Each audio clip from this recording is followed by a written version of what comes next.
Hello everyone, my name is Stonesy Boy and welcome back to The Dollhouse. Today we are reading pages 44 to 64 and reading about 6 chapters, so in reality this should be pretty quick considering 6 to 12 of the pages should actually be half pages because of them being new chapters. So without further ado, let's begin.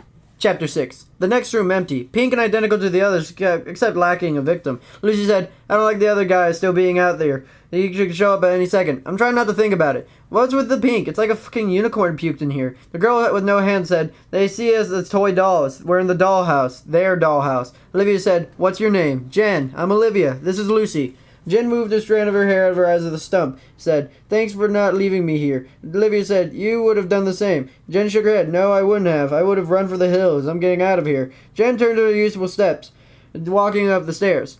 Olivia and Lucy glanced at each other, wondering if Jen had the right idea. How many doors would they open? What type of chance were they taking and staying around for so long? There was one door left, the last one. What if there were a whole new slum of upstairs? A giant house full of pink rooms with tortured dolls. What then? Olivia exhaled, knowing she would only worry about one thing at a time. Like a door ahead of them. They didn't know where they waited upstairs. No point in concerning themselves with that until they had to. But there could be one more girl like them, huddling in here, maybe pieces of her cut off, hoping that something had anything to vanish the horror of being imprisoned here. Livy said, just one more door, then we all go together, all of us. Jen paused on the stairs, her thin shoulder bones trembling through the back of her sweater. Lucy said, hurry the fuck up then. Olivia said, bring the keys. The last door is different than the others. Thicker and rubber and seal along the bottom. Olivia put a hand on it. It's cold. Lucy slid the key in, turned it, and clicked in the door. It hissed open. Cold air plumbed out. Olivia and Lucy stepped forward. The frosted air billowed into the hallway. Lucy saw them first. She yelped and gasped at the same time. A unique tittering sounding of lunacy and desperation. And Lucy's hand tightened on Olivia's arm. The smoke cleared. Shadows became visible. 2 girls were suspended from ceiling hooks, and their stomachs hollowed out, resembling fish canoes. One girl with minus a leg, and the other one lacked an arm with a shoulder down. Cold storage for their food. Even death doesn't offer an escape. Olivia's stomach gurgled. Sweat beaded her brow as a chill originating in her bones shook her entire body. When Lucy spoke, Olivia jumped. Let's get the fuck out of here, like now. Olivia backed up, an injured hand and foot and now throbbed in the background of his horror. That's where they were supposed to end up, all 3 of them, in the meat fridge awaiting the gruesome dinner. The gorilla and Jackal seated around a table light with the candles and napkins in their laps, wearing tuxedos and their masks. In their mind, they weren't masked. They were real faces, and on the table with their plates and human masks. Hearts with blood sauce from the stock of the secret freezer dressed into their plates. Someone's daughter, someone's loved one. They toast each other with a glass full of red wine and dig in. The image conjured bile. She swallowed it, and then she felt more control and nodded at Lucy. Time to go. Jen led the way upstairs with Lucy in the middle of Olivia at the back. The stairs creaked under the weight. Olivia worried they may be taking too much noise. Enough noise for a person to hear them coming. Right outside the door at the top of the stairs, a person wearing a jackal mask and holding something deadly, like an axe. Sweaty hands gripping the handle as they approached, breathing harsh behind the rubber mask. Her eyes focused on the doorknob. Nothing to do about it. They had no weapons, and they're not going back. Not alive anyways. She couldn't shake the image of him waiting for him beyond the door. Her heart trembled and her mouth cottoned. She couldn't be steps away from freedom. This is how things happen. Not in real life. The gorilla and Jackal taught her about the real world. They cut away from her optimism a few snips of garden shears and a sharp razor. They showed her in real life, more often than not, a monster gets his meal and a boogeyman claims another child. Olivia found it hard to press forward. As though she trudged through the swamp, she wanted to be sure. Lucy reached to grasp the handle, and Olivia said, wait, do you hear anything? Alarmed, Lucy said, no, do you? Just listen at the door. Jen said, there's nobody there, I feel him. Olivia stared at Jen and thought maybe she would. Jen was most likely been here the longest. What provided her longevity? How did Olivia and Jen placate the 2 men and avoid ending up being hooked in a freezer? It was obvious Lucy hadn't been there for that long. She didn't have the look to her. That passive desperation she and Jen shared. The haunted look seen in old photos of Holocaust survivors. She hadn't lost an ear or a hand and some fingers and toes. She had all her fingers, even though some terrible times, that for sure they all had, but they were varying degrees of it weren't there. Sure there was. Getting her hand cut off and having it returned to minus flesh was pretty fucking terrible. On a barometer of awfulness, it sat right at the top. Those atrocious moments can shape you, mold you into something you no longer can recognize. The Olivia who had been thrown in there so long ago is vastly different from the Olivia standing on the stairs in the dark, opening murder and the jackal mask wasn't waiting on the other side. They all changed, so maybe Jen, who had been there the longest, could feel him. Maybe her senses had been sharpened and picked up the ability to visit the imminent. Maybe Olivia had to know the soft assurance issued by Jen and served to quell her fear and still her doubts. Right, said Olivia. Open the door. Let's get out of here. Jen turned the knob and then the door didn't open. Lucy sighed and said, It's locked. Of course it's effing locked. Olivia said, Try one of the keys. Yeah, right, sounding as surprised as though she'd forgotten all about them. She stuttered. I still got them in my hand. Jen stepped to the side and Lucy, after finding the right key, pushed open the door. Olivia saw a kitchen over the shoulder of Jen and Lucy. Stainless steel appliances, granite counter, white cupboards and a wooden side above a light switch reading, Bless this mess. Olivia, struck by ordinacies of the sea, paused on the stairs. They all did. Olivia didn't know what she expected, a commonplace commissary with a hint of religion, wasn't it? She expected more chains, hooks, something indicative of evil personalities living here. Jen crouched low, moved ahead first, head swiveling like a deer approaching the watering hole. On the island in front of them, Lucy plucked a knife out of the set of the block. She paused, considering, then grabbed her another one. Olivia crept in to do the same, and her eyes were drawn to a cordless phone. Sitting there on the counter, she didn't remember crossing the distance of the doorway and the phone. It was like the phone materialized in her hand. She pressed the talk button and the numbers back lit a pleasant green. The dial tone droned in her ear. There had been never more a beautiful sound. Her fingers flew on their own. She didn't have a phone to police. She called 911. That would be a smart thing to do. Instead, the image of forefront of her mind was her father's face. She could still hear her voice in her head, telling her that it was okay, that she would make friends on the first day of school when her yard of screaming kids overwhelmed her and weakened her knees. The person who checked her closet and under her bed because she was too afraid to. The man who read to her when she was sick, keeping a cool cloth close and hand making sure she took her medicine at the right times. His calm assertiveness when he was teaching her how to drive and she reserved the right pole in the empty parking lot. When the jumping car scared her heart into her throat, he had been in a rock. The one person she always had to count on. It didn't occur to her he wouldn't answer, or that he even moved the number had changed. He would be home, because he wouldn't be anywhere else. So that who she called when his voice came on the line felt like sunshine on her face, the sweetest music in her ears, and a voice soaked in tears and hope. She cried the name of the person who always been there when she'd always be there. She cried. She couldn't help it, as her dad screamed her name back at her. Chapter 7. The Jackal tapped the steering wheel of the Steve Miller Band singing The Joker on the radio. He attempted to sing along, but he didn't know the words and tended to mumble them. He knew himself as a terrible singer. The worst still, it put him in a better mood. Music could do that, and he knew what else lifted his mood? The visit with the girls.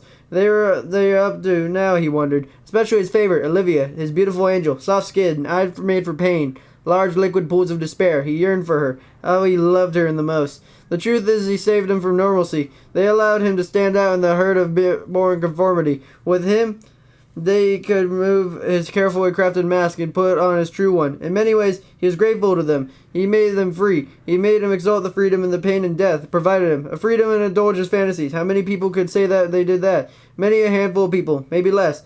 Unless you were some fascist dictator, the person who created the laws, no one possessed real freedom in what they want.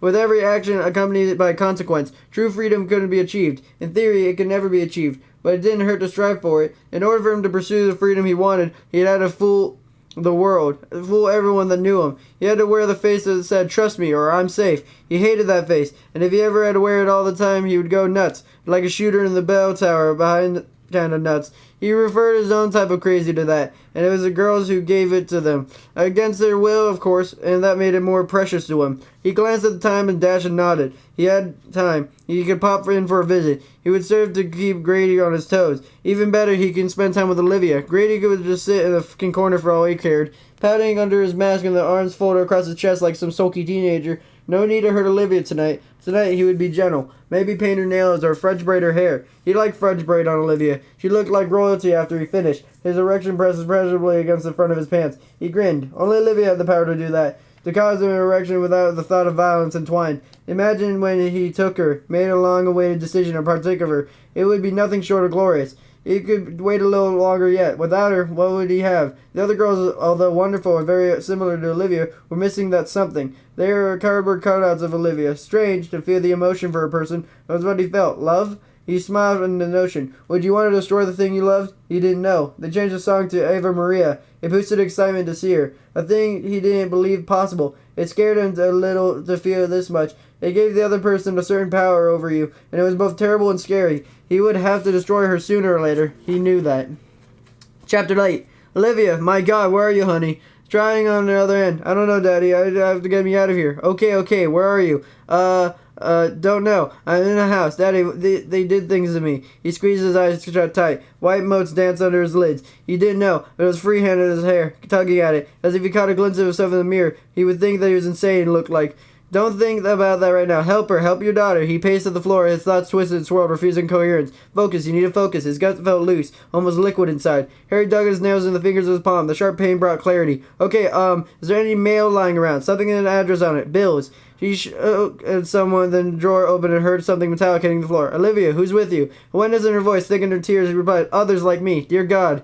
Others like her, more fathers and mothers waiting to hear, to know something about their daughters went. People living in constant hope and despair, hoping to learn their children were safe. Despair to learn their death. Plastic smiles covering up the urge to scream, to cry, to tear out of her hair and wish it was someone else's child reading about. Someone else's baby who had been ripped violently from their life. Okay, we got something. A hydro bill. I don't know. It says the address. 87 Alice Street in Erin. Erin? You know how close that is? Jesus, you've been so close all this time. Come get me. I will, right away, but you need to hang up and call 911. No, I don't want to. I need to hear you. I know, it'll be hard for me too. Real hard. You have to do it. They'll get the address from the phone call, but if they don't at least know it, and then if you can, run out of the neighbor's house and wait. I'm going to call them too, from my end, just to make sure someone's coming. I'm coming too. I'm leaving right now. I'll be there as fast as I can. Eddie, call him, honey. His voice broke. You have to call him. Okay, hurry. Come take me home. I'm coming. Call them. He hung up. He reached the phone. His hand was aching, clawing, holding it so tight. Olivia, alive. He snatched the keys and the cell phone off the table. Grateful that only 2 deers beat. He could drive. He ran his car and yanked at the door so hard it peeled the nail of the index finger back. He cursed, realizing it had unlocked the door. He pressed the button, got in and sped away the driveway, typing an address and GPS as he went. He white-knuckled the steering wheel, his face glowing in concentration. He muttered under his breath and called 911 on his cell phone. With luck, Olivia had already called and they were almost there. Operator answered. Police? What's your emergency? Harry told them. Chapter 9. Olivia called the police. At first, the operator's voice resonated in indifference, but it soon changed. The operator told her the police were on the way. Could she make it out of the house, maybe go to the neighbors? Olivia didn't know. She had no idea how far the neighbor was. Could it be right next door, or could it be through a field of deep snow? The operator asked Olivia to stay on the phone until the police arrived. The calm, professional voice soothed and rattled the nerves of something. Then Jen and Lucy stayed near her and widened eyes searched every part of the kitchen. Olivia said, okay, I'm going to try to find the front door. The doctor said, are you sure the other one is not in the house? Olivia remembered what Lucy said earlier, how she knew she wasn't here because she couldn't feel him. Olivia thought she was right about that. She knew what Lucy meant. The jackal and the gorilla carried them in the air, an oppressive menace and a tangible doom. The house felt empty, devoid of them, a vacuum barefoot of evil, I'm sure. Then get out of there. Our officers are about 5 minutes out. Okay. Barefoot, she moved out of the kitchen into the hallway. The front door waited. Stairs curved upstairs. He ignored the dimly lit room branching off the hallway. She focused on the front door. It offered an exit to this hell house. All she had to do was open it and walk out and keep walking and she could be free. Tears spilled down her cheeks unnoticed. The aching in her fingers and toes distant hum. The 2 girls following behind her, companions in misery, were nothing to her at the moment. All she cared about was the freedom on the other side of the door. A mountain lion could be on the porch, and Olivia would kick it aside to escape the house. Well, that was a fucking cat compared to the animals who imprisoned her. Olivia said to herself and the operator, I'm at the door, right here. Good. Get out of there. I'm going. She reached for the knob and frowned. The door didn't have a handle, just a deadbolt lock, right where the knob should be. What? The operator sounded alarmed. There's no latch on the door knob, just a lock. You need a key to open it. Do you have one? Lucy screamed up aside Olivia, holding the keys. Olivia took the grill up, said, how about one of these? One of these should do it. To the operator, Olivia said, maybe.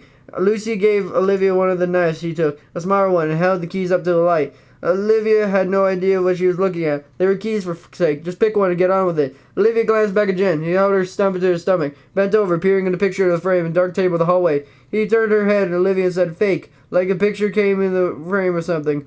Olivia didn't answer.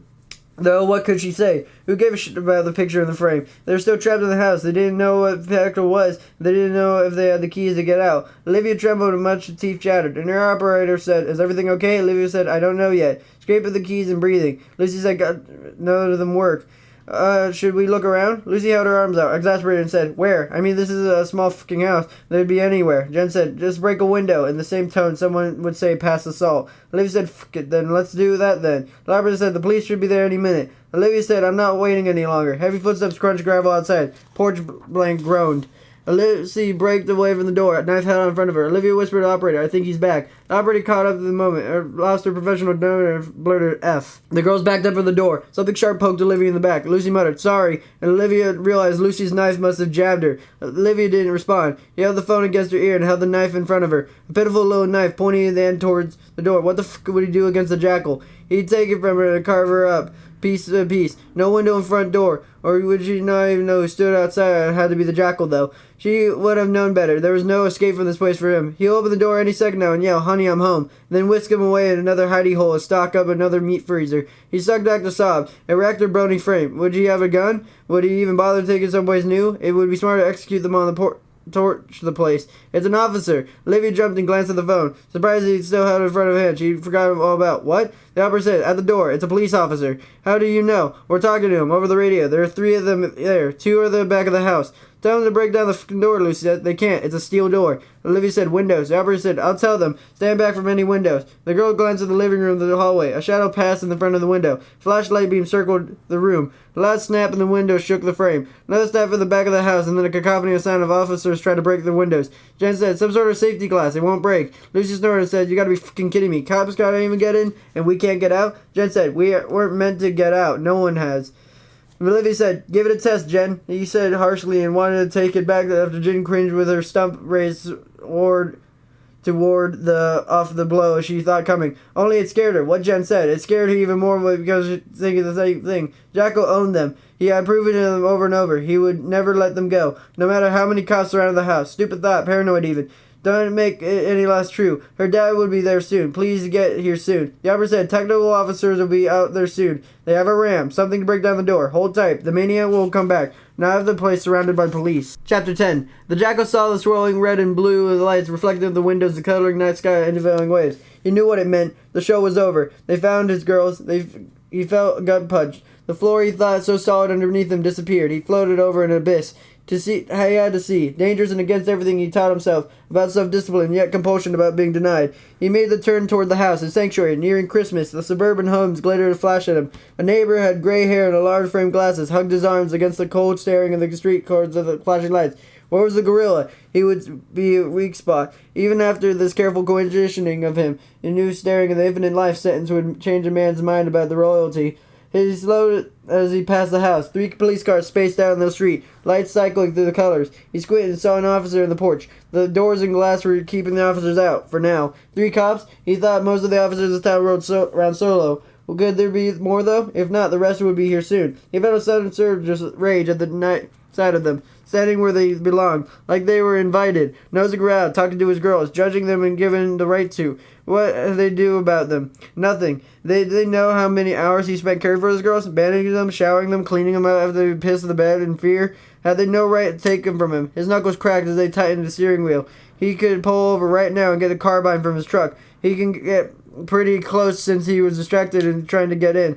He could take them out. He knew it. The police wouldn't train that often, and one fat cop on the porch looked like he would faint if he ever faced danger. And if the jackal was dangerous, he could empty his magazine into them before they even draw their guns. He could get his girls. He figured the rifle rounds would penetrate the vest they wore. He could do it. He could get Olivia back. His foot lifted off the pedal and spied an empty driveway. He exhaled, the air shakily, and thought, and then what? They kill the cops and get his girls. For what? To be hunted over by the Providence of the country? Stupid.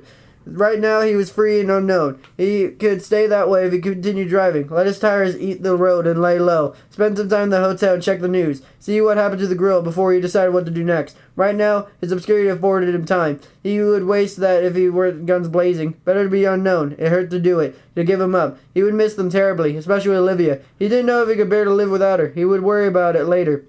Right now, he needed to get out of the sight. He turned right and head towards the highway. His stomach felt hollowed out and his eyes burned. What if his heart felt like he sunk into his intestines? He had him thinking of Olivia. She was gone from him now, and it fucking hurt. He would rather have needles pressed in his eyeballs than feel this loss. Is this what love felt like? He could think of nothing else and no one else. It angered him to think of the police officers helping her, confirming her.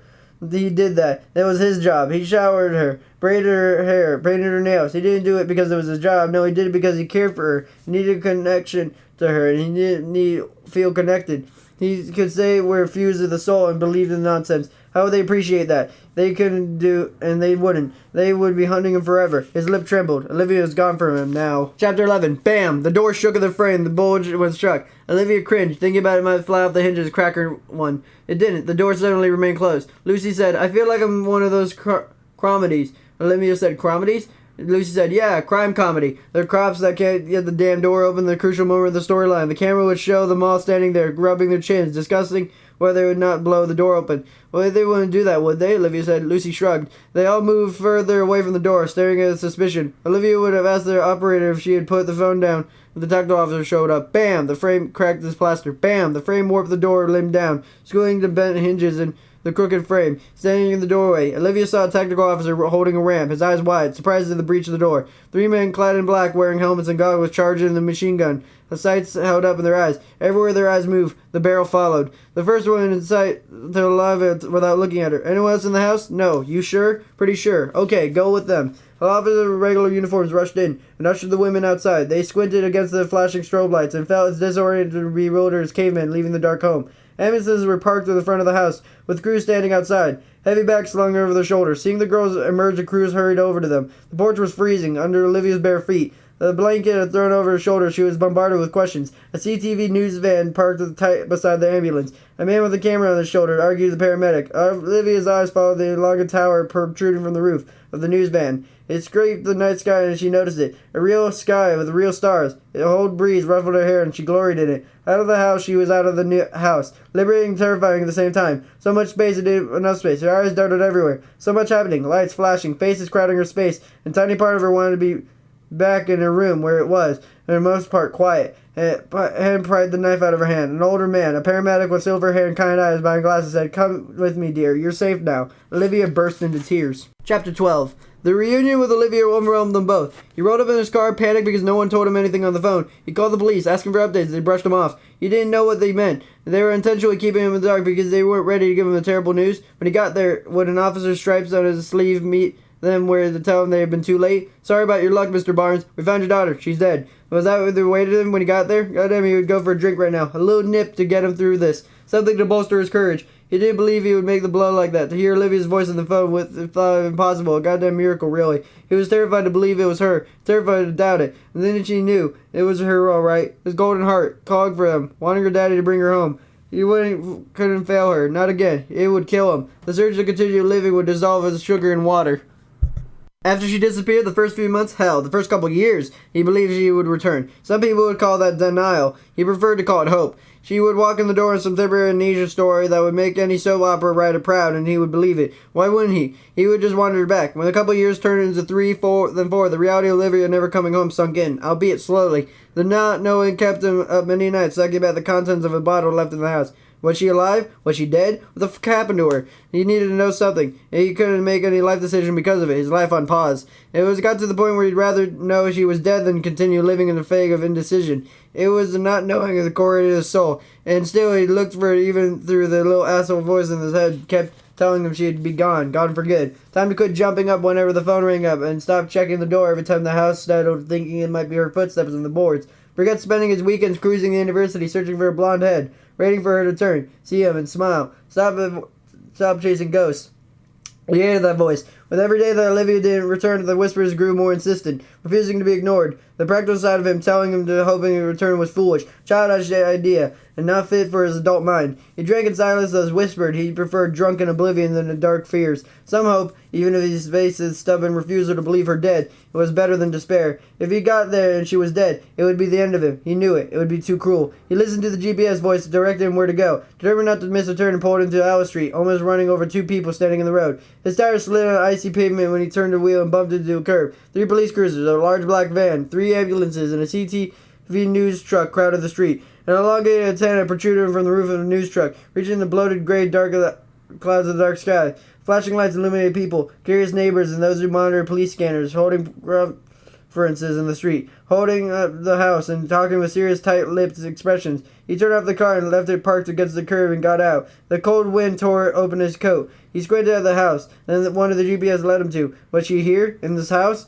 He strode across the street, parking onlookers in his arms. An officer ran crime scene tape along the front of the house, looping into the front post. He quickened his pace inside the scene before the officer taped it off. The house front door was missing. Warm yellow light slanted the snowy lawn. On such a well-kept home, the lack of doors encouraged us in the dark gap in the otherwise white smile. The officer sitting at the table noticed Harry leaning behind him and shouted at him. The words were almost lost. He saw her. Olivia, flanked by two paramedics, limped down in front of her in a shiny silver blanket, similar to tinfoil, hanging across her shoulders. He glanced down at her footing, and then she raised her face with tight, shiny tears. He saw him. Her face melted, and Harry was sure his features did the same dance, oscillating with relief, to fear and frightening, and to hold back his tears. That wouldn't be restrained. He rushed over the snow, feeling a hard icicle slide into the tops of his shoe.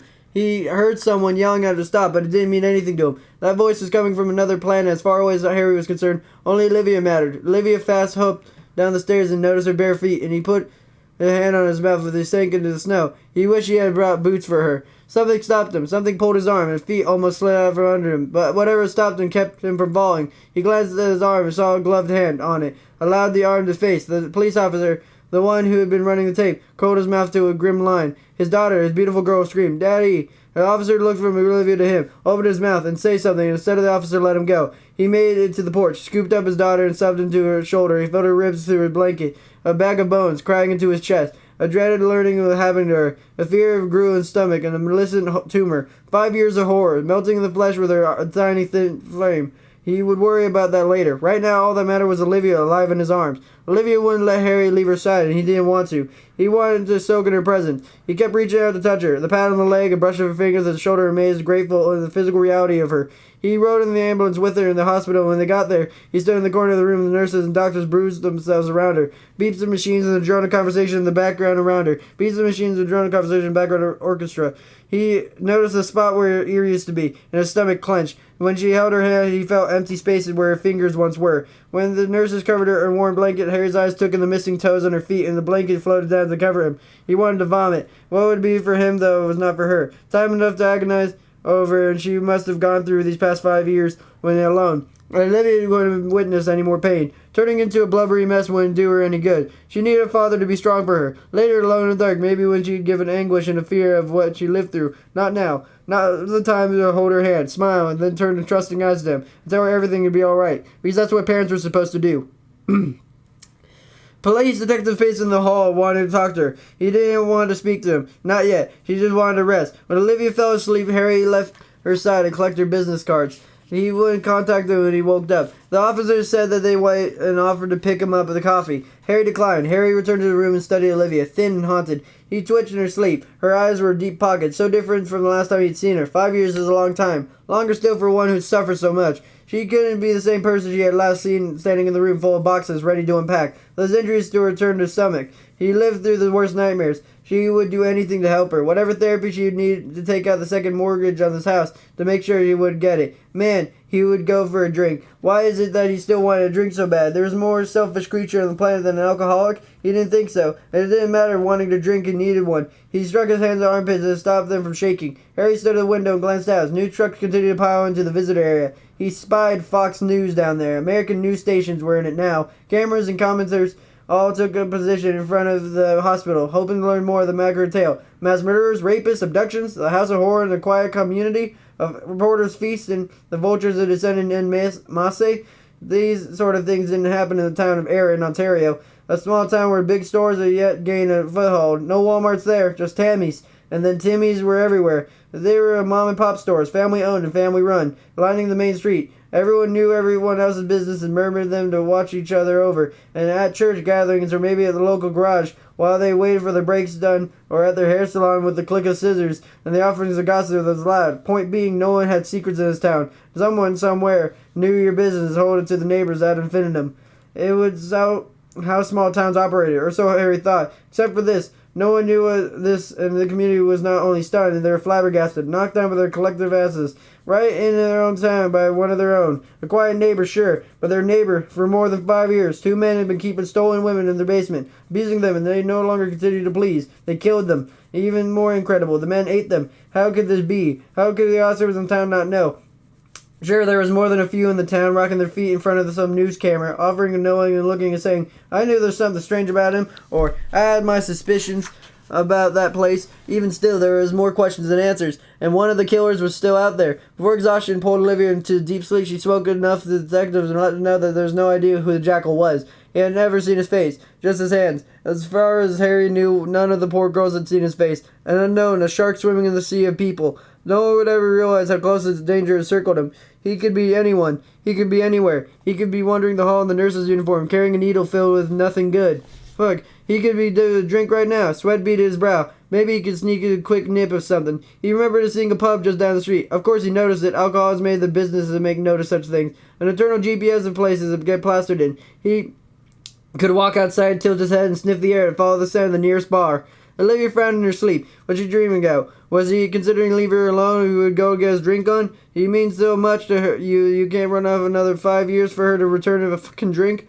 He started drinking after Olivia disappeared. He thought he had every right to. Well, if not a right, an excuse anyone could understand. But now she had been returned to him, safe and alive. So why did he still want to drink? There was no excuse now. A self-loathing return, a familiar cycle, to easy to recognize, yet always feeling powerless against it. If he drank, he didn't like himself. He didn't like not liking himself. And the inspiration that brought on. So he drank. So stupid. Just stop and be there for your daughter. She straightened, resolved to do right for her and for herself. She would need a lot of support from him. He needed a sober to give it. He would quit for her, right? His drinking got bad after she disappeared. So now that she was back, he would be able to control it, right? A niggle of doubt surfaced in his brain. An errant thought suggested he would quit tomorrow, right after a few drinks tonight. He pushed it away. He had to do this. Would do this. He lasted a day. Alcoholism. A sad poison in the world of today.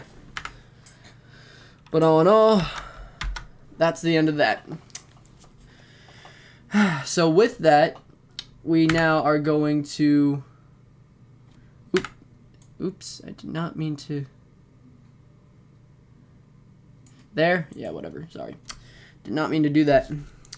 So next time we are reading pages 65... Hold on, give me a second. 65 to 81, which is less than today's. 60... Okay, hold on. 65 to 81, with it being chapters 13 to 15. And it's the third and final. Do do do do do do do do do. Yay. So yeah, hope you guys have a super fantastic, wonderful day. People like, be efficient. Make sure to like, comment, and subscribe. And I'll see you guys next time. Bye bye.